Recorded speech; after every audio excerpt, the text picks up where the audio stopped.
Good evening and welcome to Monsters Among Us. I'm your guide, Derek Hayes. Hi there, folks. Thank you for stopping by. Now, allow me to be frank from the commencement. I'm coming off of a 2-day camping trip, my favorite little river town. I re-aggravated some sort of back injury, sciatica or something. And this week has been jam-packed for me, schedule-wise. So you know what that means. Tonight's episode is your newest installment of the Grab Bag series. And tonight I have a slew of stories to share with you.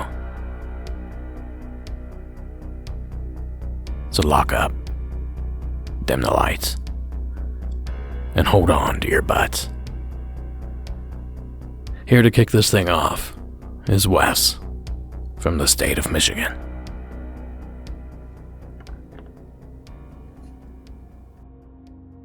Hi, Derek. This is Wes from Michigan.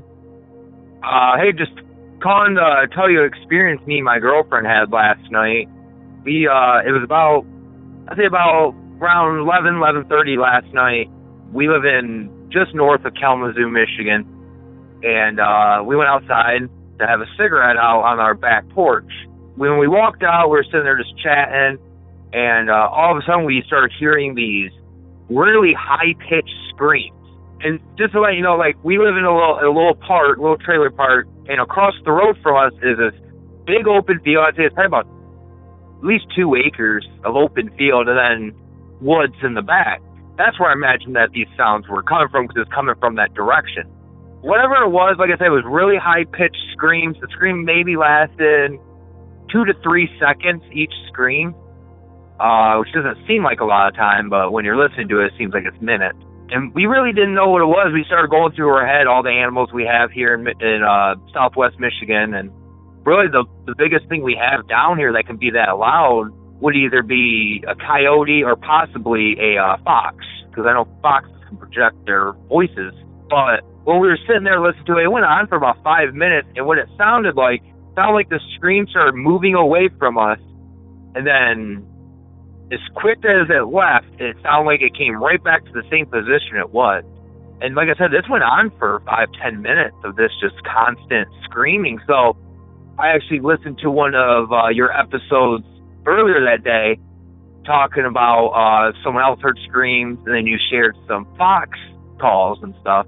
So I showed that to her, found a video that had a bunch of different fox calls on it, and the only thing that I would say got close to it was their bark and scream.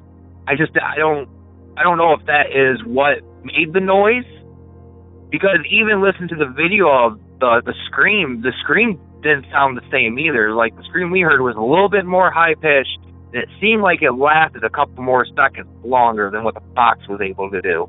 But we were sitting there listening to it, we listened to that, and we were kind of like, oh, it kind of sounds like that, but kind of doesn't either. So it was a possibility that this whole time we were listening to a fox, but we really don't know. As soon as I suggested, let me go grab my spotlight, I'm going to walk down the road and shine across the field to see if I see anything. And as soon as I said that, all the screaming stopped. It was a huge coincidence is what I'm going to chop it up to be. But I just wanted to call and tell you our story we had last night. Like I said, I'm pretty sure we think it's a red fox, but you know, it's still pretty creepy. Love the podcast. I'm catching up right now. Keep up the good work, man. Bye. Thank you, Wes, for the call. Now, real quick, just to remind everyone what these grab bag episodes actually are. Typically, I'll sit down and select the calls for a particular show. I do my best to select a wide array, yet have some sort of central theme carrying us through the episode. But with these grab bags, it's a little bit different. The stories that I'm playing for you here this evening, I have not listened to previously. So I'm hearing them for the first time, along with you. So, that said, I would have to agree with Wes. It seems like a fox or coyote could easily make the sounds he's describing, although I would probably toss in bobcat as well. And that's the thing about a darkened forest. Even explainable sounds begin to sound a bit unexplainable at times. Either way, thanks for keeping your ears open, Wes, and thanks again for the call. Now, folks, I have a ton of calls to get through this evening, so you're not going to hear a lot from me. But you are going to hear a lot from our next caller, Shane, in the state of Washington. Welcome to the program. Hey, Derek. This is Shane from Seattle. Back in the summer of 2017, a group of around a dozen peers and I pitched in for a house to get away and celebrate a birthday. A basic residential area, semi-rural lake near Shelton, Washington.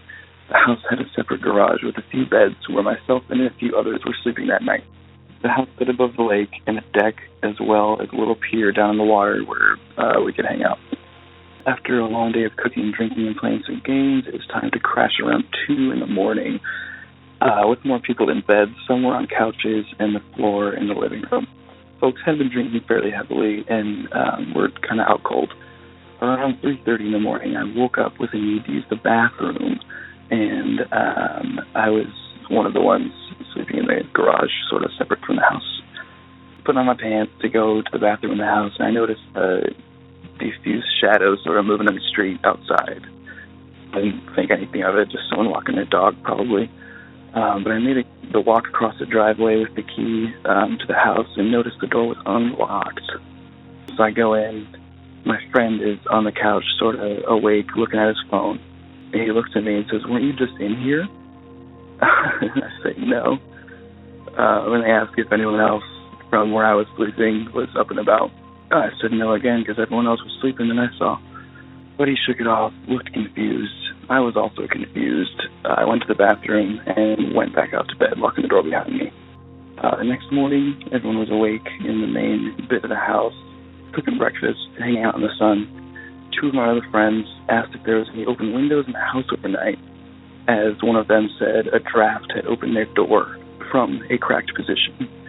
Their bedroom was at the back of the house, past at least 5 people sleeping in the living room and 2 other bedrooms. There was 1 open window, but no others in the house, so I don't know about a draft.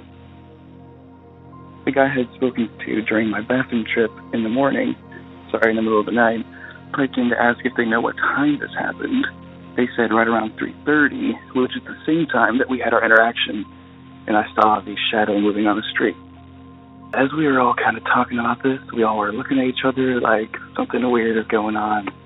And then, a little bit late, somebody brought up a Facebook post they had seen about a series of home intrusions happening in the area in the last couple months.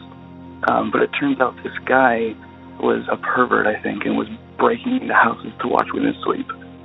This could all be a total coincidence, but looking back, and this was in 2017, but looking back, I'm pretty convinced that we were victimized by some creep.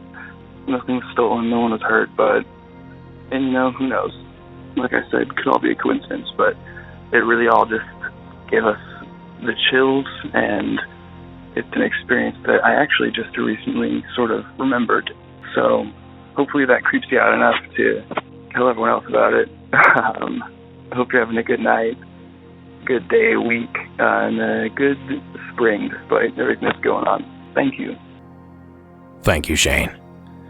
Your story reminds me of something that happened to me a few years back. Sarah and I and a few friends that we know from LA, we went to a Airbnb in Palm Springs, which is a desert community about 3 hours or 2 hours or so east of Los Angeles. Well, we sat in traffic forever and we finally arrived just at sunset. And I was the first to walk into the single-level house. As I stepped through the front door, the first thing I notice is a box of half-eaten pizza on the table. Then I noticed the TV's missing. Then I noticed a bunch of greasy pizza hand marks on the sliding glass door. So then I quickly make my way back to the bedroom portion of the house. Mind you, I've never been here. I kind of sweep room to room, half expecting other vacationers to have been set up there. I didn't find that. In the very back, master bedroom, I again found the pizza marks on another sliding door, this one standing wide open. Now here's the kicker. We were actually on the phone with the house cleaner 15 minutes prior to her arrival, and she was talking to us from the unit. So the best we could gather from the point that she drove away to the 15 minutes later when we arrived, someone, or possibly more than one person, made entry into the house. And the best of my knowledge, I walked in as they were stealing the TV. Now what I figure happened is they tried to escape through the sliding door, but their greasy pizza hands simply wouldn't allow them to slide the glass. So in a panic, they ran to the back door, where they had better luck. And looking back on the situation, luck was definitely in my favor. A thief hiding somewhere in the house was not something on my radar. Thanks again, Shane, for sharing your story.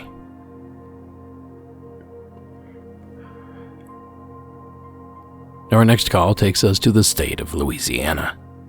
Please join me in welcoming Laura to the program. Hi, Derek. I wanted to tell you a definite UFO experience that I had. I'm going to go ahead and give you my name for this one, I guess. It's Laura, and I was living in Louisiana at the time, and this was August of 2008. I'll never forget it. I was driving down Airline Drive at about 8 or 9 o'clock at night, and I was right next to Books A Million when it was still there, and I saw all the cars in front of me all the way up into the loop of 220 were pulled over on the side of the road. And they had their phones pointed towards the sky, and they were pointing above the sky, directly above Barksdale Air Force Base.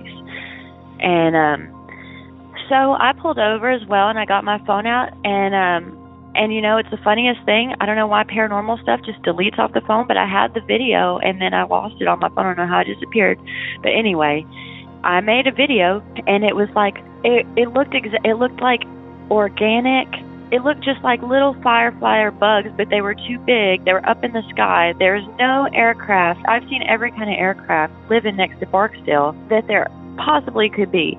I mean, aircraft carriers, B-52s, little fighter jets. I've seen it all. And I have never seen anything that could move this organically. It was like watching little fireflies in the sky. And what was more intriguing to me is that they were very apparently like teasing Barksdale. They were making like loops, like a derby car or something, like loops in the sky, and then it would disappear and show up in a different area and dip down like it was going to fall to the ground, to the earth, and then fly back up. And they were small, they were organic, like there was nothing man-made about them. And it just reminded me of the Bible when the Lord says that, the stars are celestial bodies, and that they're like angels and fallen angels. And it really intrigues me. And I remember listening to the radio real loud while this was all happening. I'm standing outside my car in the middle of the night. I'm listening to the radio real loud, and they're saying, we're on the phone with Barksdale. They claim no association with this guy. That there have been a million calls in, I can imagine, because there was hundreds of people that witnessed this, and or at least 100. I remember hearing that, and he said, well, guys, I guess we'll see it on the news tomorrow. And I thought, okay, and I just got in my car and expected to hear something the next day, and it just never was on the news or anything like that. And when I heard, I can't remember what season and episode, but I heard another story about it looking organic like that. And I've seen videos on YouTube since then that look just like it, where they're like fireflies. I swear that's what it was. I swear it was nothing that could be anything man-made or anything like that. And I know this sounds crazy, but like, seemed like they almost had different, like they were one entity in each star. You know, they looked more like stars than UFOs. And it was almost like they had, like, one had a more playful personality and the other ones would kind of sit back. There'd be a few sitting back. It almost seemed like these things had a soul or a life of their own. And that's the most poetic way I can kind of describe what I saw, but I was not the only one. And the fact that it has been never seen or talked about or you know, really always kind of just made it more intriguing to me. So I hope you can use this. Thank you, Laura. You know, you certainly wouldn't be the first person to report seeing something strange just outside of one of our military installments. The tiny little river town that I was camping in this past couple days, it's pretty close to several different installments. And at least a dozen times this weekend, we were buzzed by what I think was an F-18. I must say, sitting down in the valley looking up, the aircraft is well past us before we even hear them coming. And with that kind of technology on display, it makes you wonder what they may be hiding over there. Thanks again, Laura, for sharing your tale.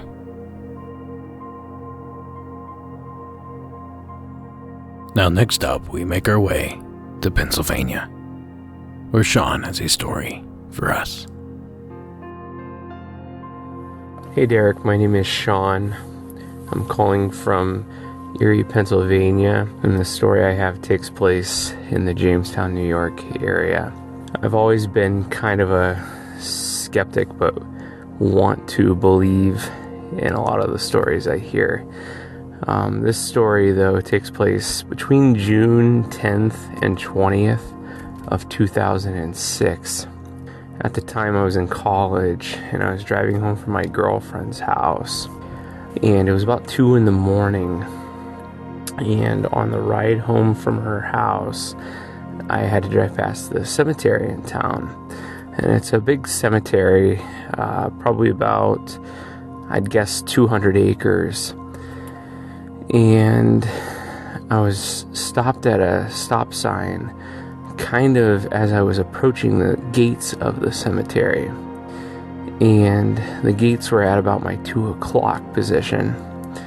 And as I pull up to stop at the stop sign, off sitting up against the gate, probably about 30 yards off the road, there was a man standing there. And like I said, this was 2 o'clock in the morning. And the man was kind of leaning up against like a brick column that supported the gate. Almost like you'd see like a cowboy cutout that somebody would put in their yard. And it was like he didn't want to be seen at all. And I saw him, and he knew I saw him, but he didn't want to acknowledge that I saw him. And I'm looking at him, and just kind of medium build, medium height. Nothing really stood out about him except he had a decent beard, and his eyes were totally kind of black, like hollow looking. I can't really put it into better terms. It was like there was nothing there, and it really freaked me out. And so I kind of quickly sped through the stop sign, kind of watching him the whole way, because it was like I couldn't take my eyes off of him. And he just never moved. Like I said, it was like he didn't want to be seen. So I got home, and I kind of told my parents. I woke them up and told them because I was so freaked out by it. This guy was just totally out of place. He shouldn't have been there at 2 in the morning. And so we were talking, and we were kind of remembering that there had been a local guy that had escaped from prison. And about a week prior, he had been pulled over more upstate New York and had actually shot the state trooper that pulled him over and fled. And his name was Bucky Phillips. And now he was on the run for 3 or 4 months. He ended up with almost $500,000 in reward money looking for him. And he did at one point end up shooting 2 more state troopers and killed one of them, unfortunately, before they captured him. But I've always maintained that I have no idea if I saw a ghost that night or if I saw Bucky Phillips. And it still bothers me to this day because I feel like the cops kind of laughed my story off, but I think there is a really good chance that I saw this fugitive. He was on the top 10 most wanted fugitive list. I believe he took Warren Jeffs' place once Warren Jeffs was captured. But part of me thinks that if they had taken my call a little more seriously, he could have been captured a lot sooner. Just as a side note, the cemetery where I saw this guy standing is right off the interstate, which is actually where I was headed, but the interstate runs from where I was in Jamestown, New York, out towards the Binghamton area, and I believe even on to Albany. And the original shooting of the original trooper was in Binghamton, New York, so it would have been actually a convenient place for him to hide and wait for a ride. But I'd love to hear your thoughts on this. I love your podcast, and I just love listening to the stories as I drive into work early in the morning. It's a great thing to listen to. Thanks, Derek. Thank you, Sean. That's quite the pickle you found yourself in. You know, many would probably question which would be more terrifying. Well, I can't help but think that unless you want to end up a ghost yourself, always fear the living first. Great stuff, sir. Thank you again for taking the time to share it. Tonight's episode is brought to you by BetterHelp. It's always a good time to focus on your mental health.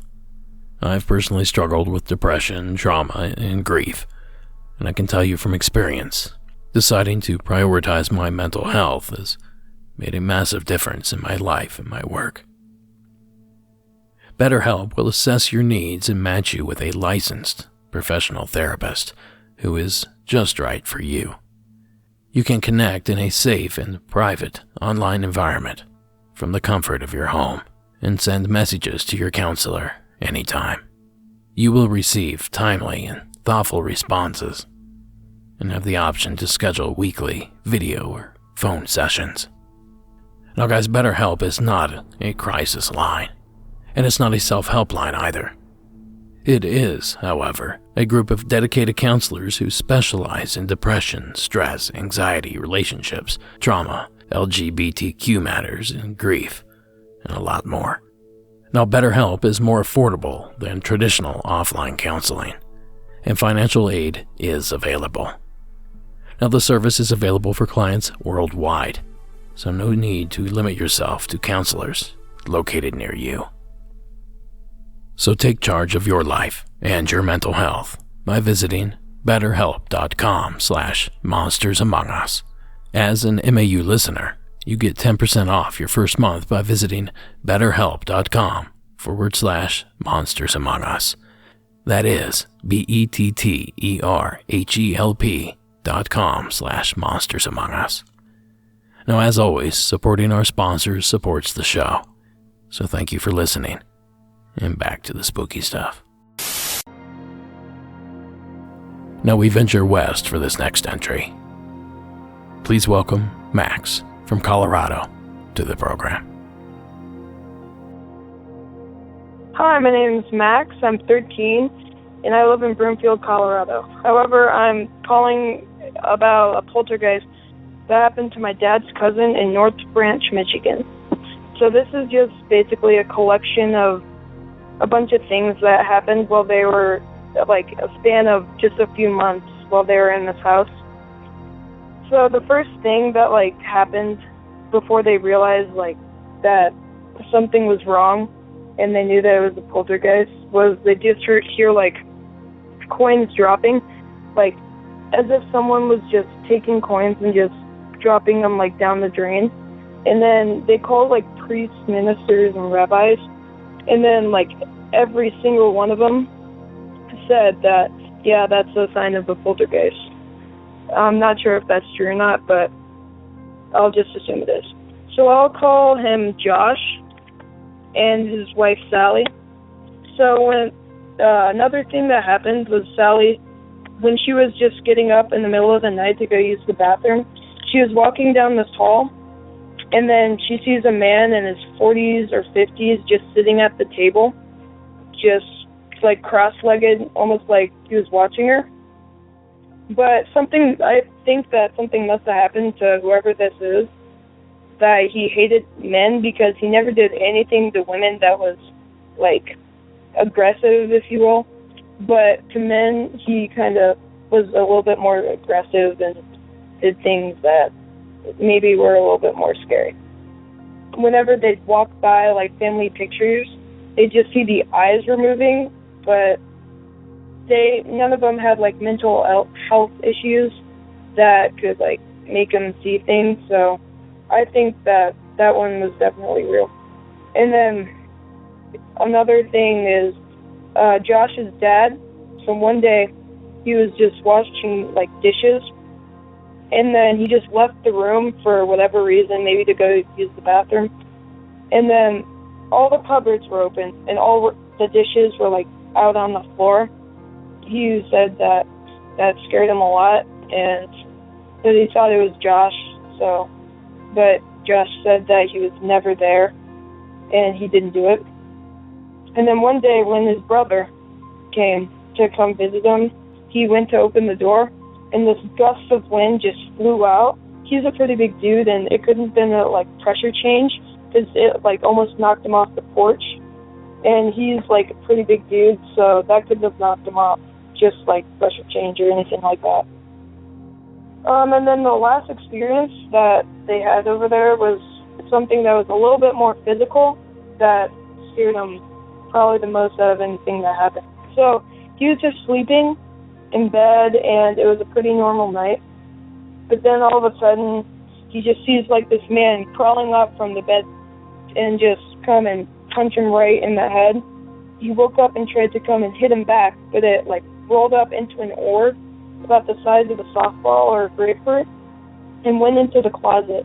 And he woke up his wife. It like shook her up, and then he didn't even put clothes on or anything, just ran in the middle dead winter and just drove over to his mom's house and then just barfed all over the place. That was just too much, and they pretty much didn't go back there except to get like papers or take a shower and stuff like that. They ended up selling the house after just a couple months of having it. The realtor when they were trying to sell it, the realtor asked like, hey, why do you always have the lights on when you leave? And they never left the lights on when they left. So the realtor was like jokingly said, hey, is it haunted or something? And they just wanted to get out of there, so of course they said no. Yeah, that's about it. I love the podcast, and I love it. Thank you, Max. You know, it's weird. I was in a similar situation when I was younger. All the adults around me would swear the ghosts weren't real. The things I thought I saw in my room at night, they didn't exist. It was all make-believe. But then I would overhear them talking amongst one another, talking about the family haunting. You see, my uncle died before I was born, and it seemed that once he did, he returned to wreak havoc on my aunt and 2 young cousins. The stories I remember overhearing mentioned opening of drawers and banging of pots and pans. And they spoke about it so matter-of-fact. Perhaps that's one of the reasons I'm here speaking to you now. But for the most part, no one really talked about it. Maybe there's a clue there somewhere. Well, thanks again, Max, for sharing your entry. Now this next entry takes us to the state of California. Mark, welcome to the program. Hey Derek, this is Mark. I'm calling out of California. I'm actually up in the high desert. Long-time listener, big fan, been listening since about season 2, and been following it ever since. It's really good to listen to on my car ride. When I go to and from work, it's about a 40-minute commute one way, so 80 minutes. Really helps out. But I'm calling because I don't have a direct experience, but I want to share with you experience I got from a person who has direct experiences. And the thing is, yesterday, Friday, December 21st, 2018, I was working at our location, at our plant in Wilmington, California. I mean, I get a expert on site for half a day, and I was with this guy for that time duration, and he and I were just talking, and he's former Navy, about 8 or 10 years, he said, but he works out of Chicago, and he travels for his work, hence why he came to our site, because we needed him. But I learned from him because he talked a little bit about himself, and he commented about how strange stuff always happens at his home, because they purchased the home about back in 2008, and he was telling me since they purchased the home to now, in the last 10 years, they've always had very paranormal experiences. And an example of a paranormal experience is when his mother-in-law was staying with them. She was out in the backyard, and she was living with them for a few months, 6 months or so. And when she was living with them and she was out in the backyard, she was with the kids, and she observed in the backyard on the bench a man with no legs that was present there. Another experience was his daughter was in the bedroom upstairs, and she always heard a person, as though the person was an older man, singing a lullaby. And another experience that they had was hearing voices. Another one that was very distinctive was, he was telling me, he said one evening in the last 12 months, they drove to go leave somewhere, and it was about an errand for about an hour or so, and they left on some of the lights in the home. And as they came back after running their errands, they noticed that all the lights that they had left on were all off. And they had a few of those things that they experienced. And the mother-in-law, when she saw that person that had no legs that was sitting on the bench, the mother-in-law got a ticket to go back home. So it was a short visit for her. It was something that he shared with me, and I asked him about whether or not this was something that was divine, religious, or whatever it may be. And he just told me that he doesn't know exactly what it is, but a higher power must exist, surely, but he doesn't have anything beyond that. He even told me that he had the former landlord, the owners, come back to visit so that he could have whatever was there follow them away, so then he can have it be, quote-unquote, make peace with that. But unfortunately, that didn't work.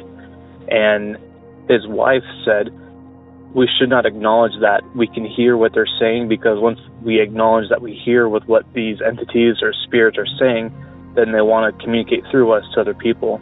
And so she's really wanting to avoid the topic at all costs, even though that they're surrounding around them. I guess it's kind of living with a family with another family together. But I just want to call and let you know that that was my secondhand account to y'all. But take it for what it's worth. I appreciate the podcast very much, and have a great one. Take care. Bye. Thank you, Mark. That is quite the tale. Now, if I'm honest, secondhand stories certainly aren't my favorite. But, if I'm also being honest, I truly appreciate the effort of the teller of those stories. Oftentimes, the people that experience these issues simply don't want to talk about it, which includes sharing their story. So without these secondhand storytellers, many of these stories would go unheard completely. So thanks again, Mark, for sharing.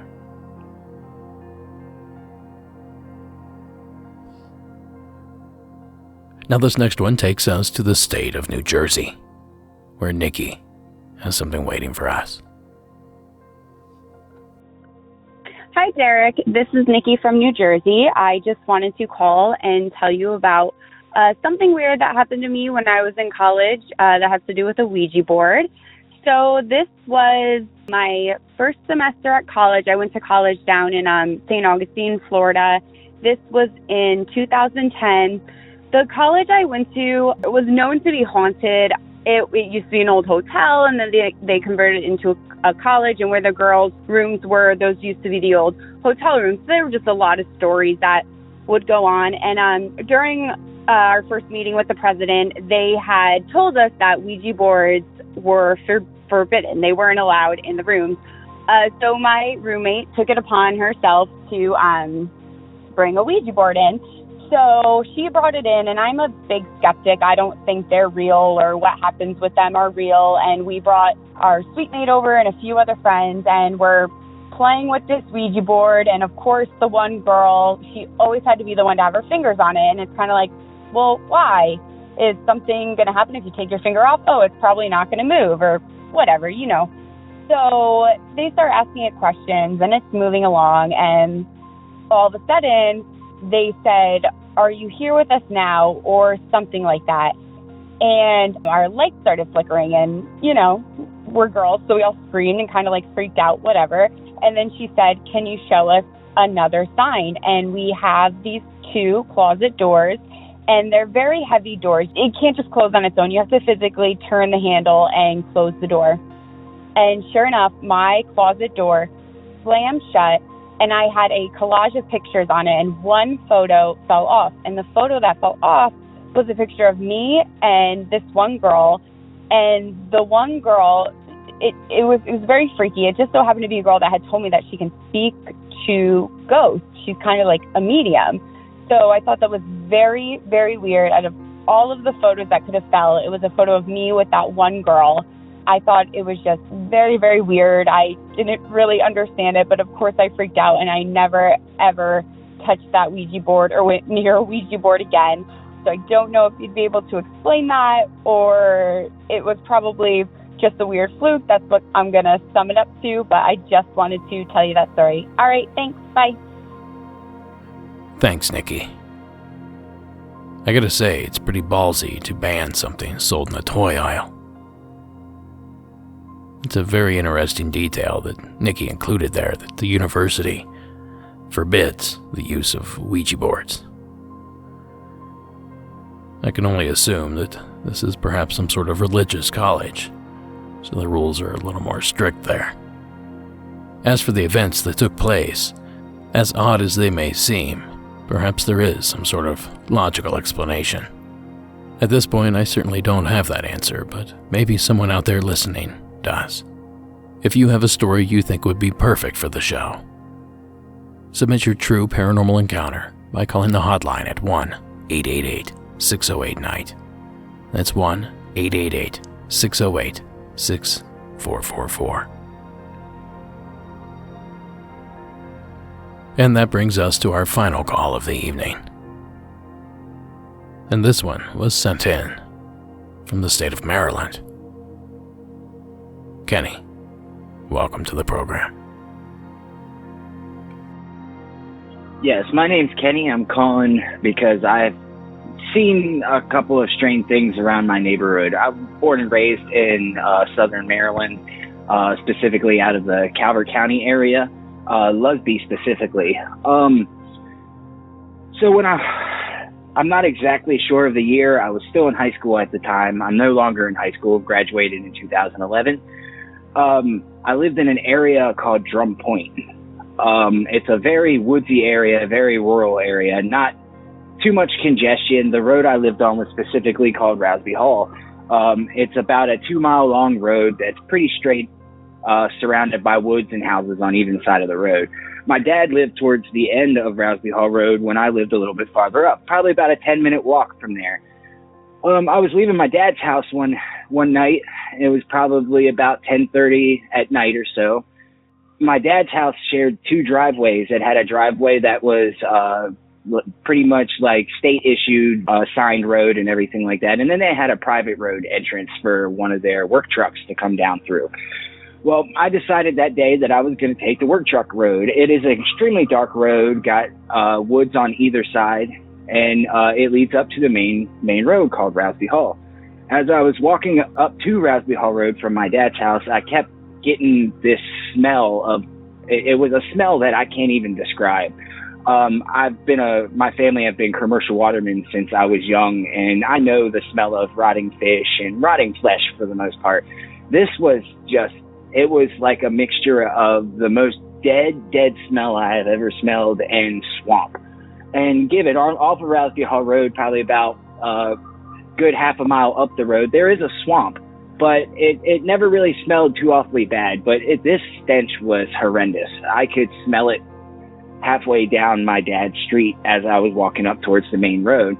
As I got to the main road, the smell got a lot worse. Well, I turn and start heading up towards my house, and as I'm passing, there are several side roads off of the main road, and one of them specifically is called Johnson. And at Johnson, there's a big sign that kind of states that it's a private-owned road, that it's a part of the Drum Point Association and everything like that. Well, over top of that sign is a standard street light. Well, underneath of that street light, when I turned and looked, was some type of monster standing there. It reminded me of Bigfoot. I didn't get 100% look at it, but right there where it was standing, it had to have been eating the raspberries out of the bush. I turned and seen this thing. This thing's head stuck over top of that wooden sign I was just previously talking about. That sign stuck out of the ground, probably about 7 feet tall. So this thing was crouched down and was still over 7 feet tall. I also have an older brother that's about 6'8" in height in general. This thing was about a good 6 to 7 inches taller than what he was, but was massive. And again, the smell was horrendous. Like, it was something I could have never smelled before. I had no idea if this thing saw me or not. When I saw it, I started rushing back to the house as fast as I could. Once I got into the house, my older brother and a couple of his friends were there. I was hysterical. I couldn't talk. I couldn't speak. I was in shock. I didn't know what I saw. And my family's been avid hunters and on the water and everything throughout that area my whole life. Like, I've lived in those woods and have never once seen anything like that. We went back down and checked the area out. There was no signs of anything being there. I love the show, Derek. Please keep going. I also love seeing you on TV on Paranormal Caught on Camera. So y'all have a great day and hope to keep listening to the show. Thank you, Kenny. You know, several years ago, I was back home and did a video at Salt Fork State Park for YouTube. In the video, I kind of walked around some of the popular trails, regurgitated some facts. But while I was walking around, I got it in my head that there was nothing like that could survive there and not be detected. I was fairly adamant about it, I believe, in the video. Since then, my attitude has changed a little. And by that I mean I found an excuse for them to be there. And I think I found a way for them to remain undetected. I know I've mentioned this before, but I wonder if some of these younger adult males in these bands of big feet, if they do exist, are exiled the way some big predators exile their young males. Lions, for example, come to mind. Now, this is done to, I assume, deepen the gene pool and lessen the strain on resources. Makes perfect sense. So what if one of these roaming males makes his way back east? Could that explain sightings like Kenny's? And of course, if they're simply passing through on their way to someplace secluded, that could explain why they're only seen once or twice and then never again. But I'll leave you with this final question. Where is Maryland on the way to? Thanks again, Kenny, for sharing that amazing encounter. And thank you for tuning in. Monsters Among Us is written and produced by me, Derek Hayes. Additional support is provided by Sarah Carter Hayes and Addie Lloyd. All audio used in this production is done so under the protection of fair use. And if you're bored, join us over on social media. We have accounts on Reddit, Twitter, Instagram, and Facebook. And of course, the terrifying score you heard this evening. Well, that's Co.ag Music. And Carl Casey at White Bad Audio. Thank you so much for listening. And until next week.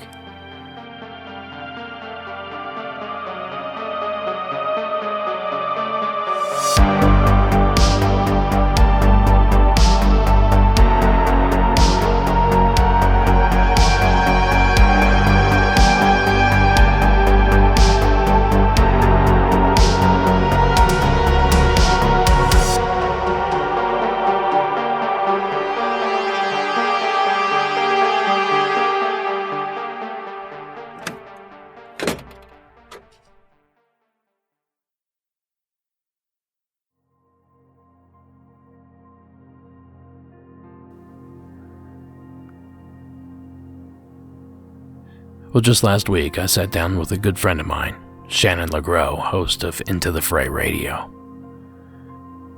We chatted for nearly 2 hours in regards to our Rewind episode over on Patreon.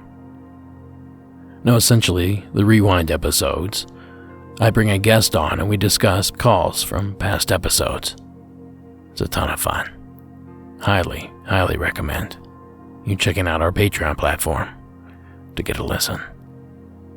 Well, in that episode with Shannon, I shared this brand new call that I thought was too good not to share with the main audience. So, without further ado, and to play us out, please welcome Paul from Georgia to the program.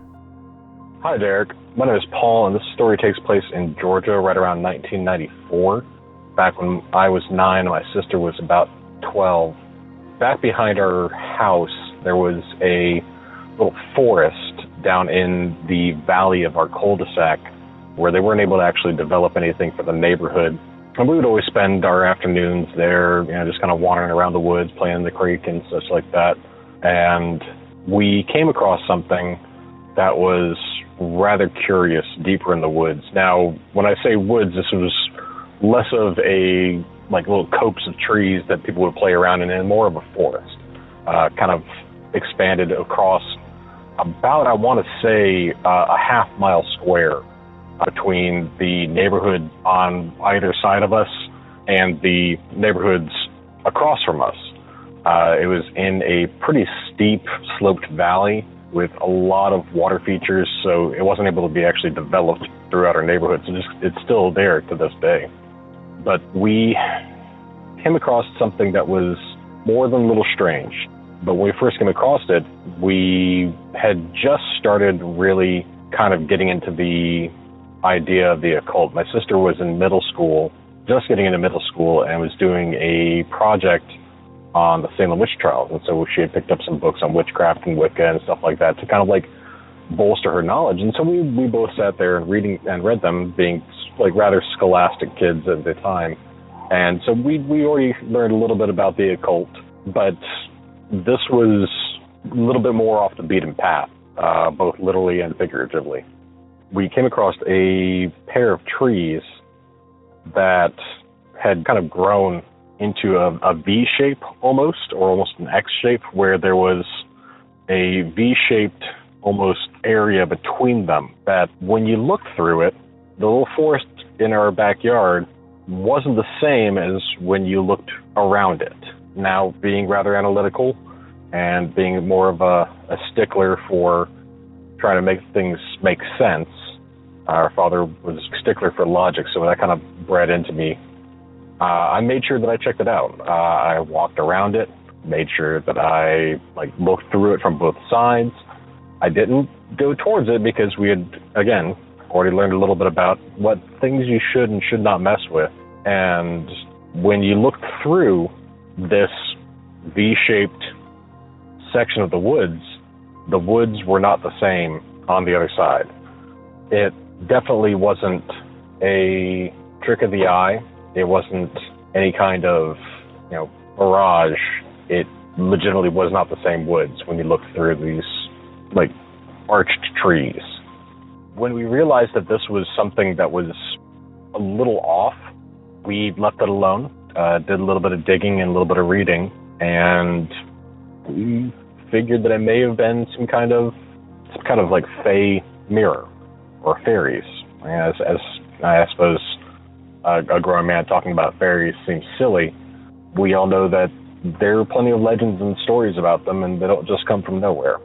And so we did a little bit of digging, and our father actually at the time happened to be a home brewer, so we brought over some homemade wine and a little mason jar, and our mother had picked up some blueberry muffins, and so we took one of those, and also at the same time, like, we both had, somewhat long hair. Mine was probably down to about my shoulders, and hers was about mid-back, and we both plucked, like, probably a dozen hairs out each, and kind of, like, braided them together as best we could, and tied it with a bit of vine that we'd found.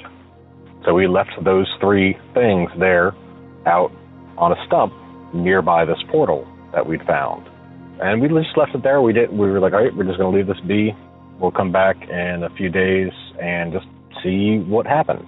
Because it was a sealed mason jar, and it was one of the maybe, 8-ounce smaller ones that we'd about half filled with some snuck wine that our dad had made. Then, we let it sit.